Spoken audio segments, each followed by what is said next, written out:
Today, I'm going to walk you through the system I use to reverse engineer my perfect marriage and then turn that into reality. The person you choose to marry is arguably the single most important decision you will ever make, so you should do anything in your power to get it right. But with 8 billion people, how do you even know who that person is, let alone find them?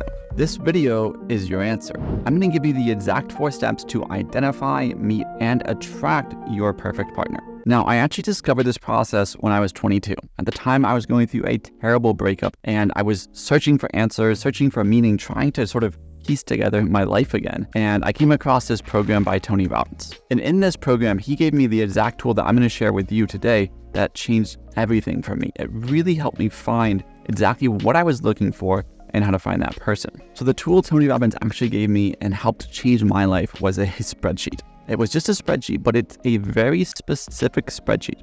It has 4 things to fill out. And if you fill these out, you will be able to find the ideal spouse. So let's jump into it and I'll walk you through each step. So the very first step on this spreadsheet is to fill out your wish list. It's what you want. And the way you do this is you're going to go through and think about what are the attributes, what are the qualities, what are the textures of this person that if I could just wish anything in the world, what would they have? A few words of caution around this, some guidance. You don't want to list highly superficial things that will change over time. Like maybe you really care that this person is blonde or brunette. Well, maybe one day they dye their hair or maybe they go gray. So these sort of like really physical attributes that will change over time won't lead to happiness. Instead, what you want to do is search a little bit inside yourself.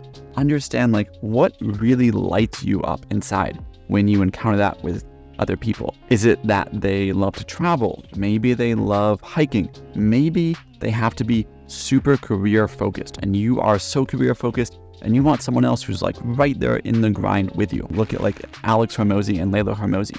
They are both super career focused, super hardworking, and it works really well for them. Whatever it is, kind of make your wish list of all the different things you want. Some things from my own personal list, or things like I wanted someone who was extremely well-read. I wanted someone who was kind to people, especially when that person could do nothing for them. I wanted someone who was well-traveled and loved to travel. I wanted someone who could light up a room and be the center of attention at a party, but preferred to stay home and just, hang out with me, read a book, or watch Netflix. These are the sort of personalities and texture of the person that I was looking for. And so make your list, fill out these things. I would aim for, probably 15 to 20. My list started at 20 and eventually became closer to 30. But for now, just get a starting list. And we'll add to this list later and I'll show you how. Now, equally important as what you want, you need to list what you don't want. Or maybe more specifically, what you won't settle for. See, the number one thing that I see happen in relationships with my friends or people that are just unhappy is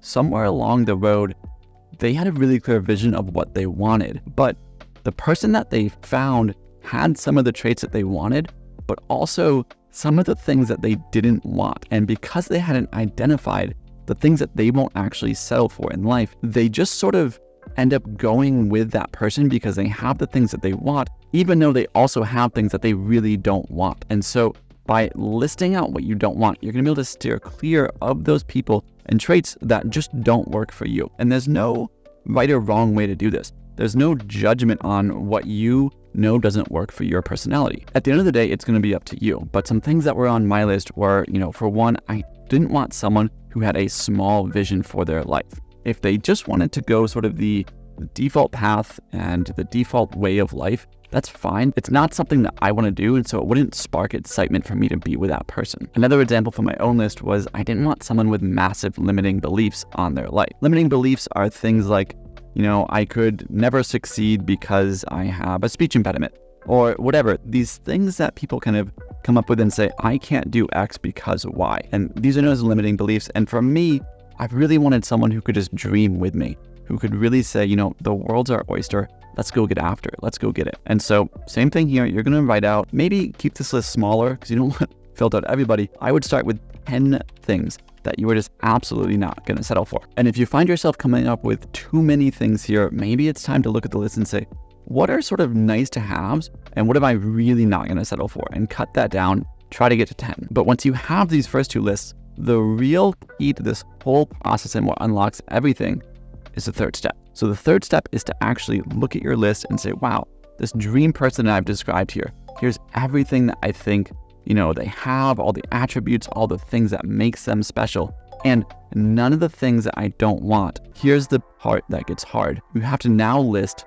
what are the things that this person that you've described, this imaginary human, is looking for in their ideal partner. So really be honest. Like, if this person has all these amazing attributes, what are they going to be looking for in their life partner? Dream as big for their life partner as you have dreamed for your life partner. Really be critical and honest here. And then once you have that list, I would whittle it down to 10 again. So you have 10 things that this person wants in their future partner. And this brings me to the critical step of all of this, which is, how do you actually use this list? Well, the way you use it is, first and foremost, you have to look at the third list. We're going to start there. What does the ideal life partner that you want in their ideal life partner? And what you want to do is rank yourself on a scale from 1 to 10 on each of these attributes. Let's say one of your attributes is your ideal life partner wants someone who is well-read. So you're going to look and say, well, how well-read do I think I am? Am I really living up to that in my life? And if you've read like one book in the last 5 years, guess what? You're a 1. You're not living up to that attribute. But if you read a book every couple of weeks, or you find that you just are burning through audiobooks, then maybe you're a 9 or a 10. Go through each of your items and really map out where you are on a scale of 1 to 10. If you are anything like me, what you will probably find is this is kind of a painful process. For me, when I ranked out all the things, there were certain things like really physically fit or generous, where I was like, I'm kind of not that fit. I'm a little bit chubby right now. Or generous, how much am I really giving to charity? How much am I really volunteering my time to help other people? And I had to go through and say, listen, if I want to attract my ideal life partner, before I even worry about what they have, I have to look at myself and say, I need to be a 10 out of 10 in these different categories. Not just because I want to attract this right person, but that is sort of a good motivation, but it's also because this is the ideal person that I can be. And if I want to be the best version of myself, I need to lean into these different things and actually be a 10 out of 10 in these categories. So very first thing from this is actually make that your action plan. Look at your list and say, what do I need to actually do to become a 10 out of 10 in these different categories? But the other thing that you critically need to do is you do need to use list 1 and 2 to vet people that you meet. You see, as you start dating people, you will be in what's known as the honeymoon phase. And everyone knows the honeymoon phase. It's when you first start dating someone and they walk on water, they can do nothing wrong, and you're so in love, and you just can't wait to spend time with them. But this is arguably one of the most dangerous phases of dating, because you are so infatuated with the idea of this person, with the excitement of a new romance, that you will often overlook things that are missing in this person that you really wanted and were not willing to settle for before you met this person. So the way to combat that, to not only avoid dating someone for years only to realize this is not who I'm looking for, but also to save everyone time and figure out, like, is this someone who actually is going to be with me long term and matches what I'm looking for? What you want to do is, in the first couple weeks of dating, and you have to do it a couple weeks in. If you do it on like the first date, you just don't have enough data to really understand like who this person is. But after a couple weeks, go to your list and put their name up on your spreadsheet.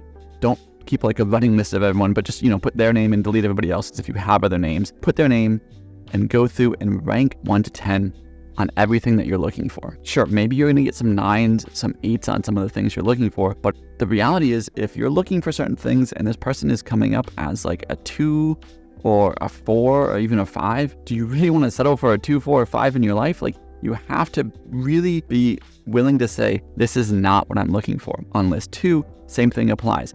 You wanted none of these things. You were not willing to settle for them. So you have to rank 1 to 10. And if you find that, this person's a 2 or a 7 or a 6, it's up to you on where you want to settle. But I would really encourage you to say, listen, I'm not going to settle for any of these 10 things. And I want someone who's like an 8, 9, or 10 on my first list, so that I'm really meeting and attracting the right person that I always believed I could find. It takes courage.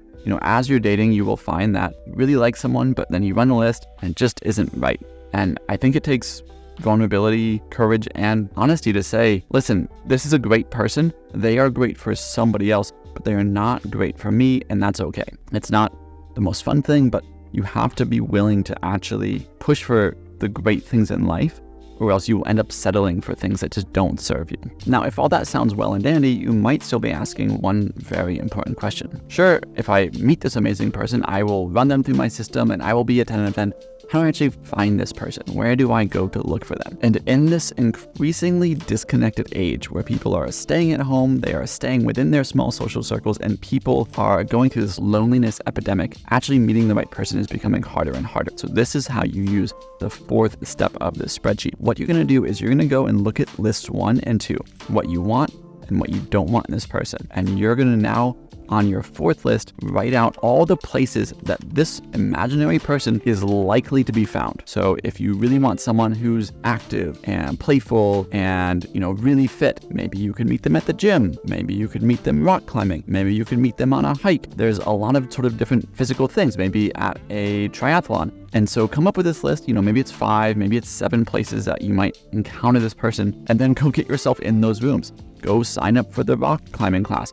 Go on that weekend hike with friends and they're inviting new friends and maybe that person will be there. Get yourself in the places where your ideal partner might actually be found. And this isn't like some magic bullet. It's not going to be a instant overnight thing, but if you consistently know what you're looking for, know what you are not willing to settle, and are working on yourself to be the best version of yourself and put yourself in the right arenas where you will find that person, I can almost guarantee you that over time, you will find the quote-unquote one. You will find a person that sparks your life, lights you up with joy, and you can actually partner with to do this crazy thing called life together. And to make this all a little bit easier, I did build this spreadsheet for you as a template. I'll put a link in the description below. It's totally free, no opt-in, no anything. Just click that and you can download it so you can actually run this process on your own. And if you want to dive even deeper into lifestyle design, I also just filmed a video on how I retired at 33, starting from $0. I'll put the link over there, so click that and I'll see you there.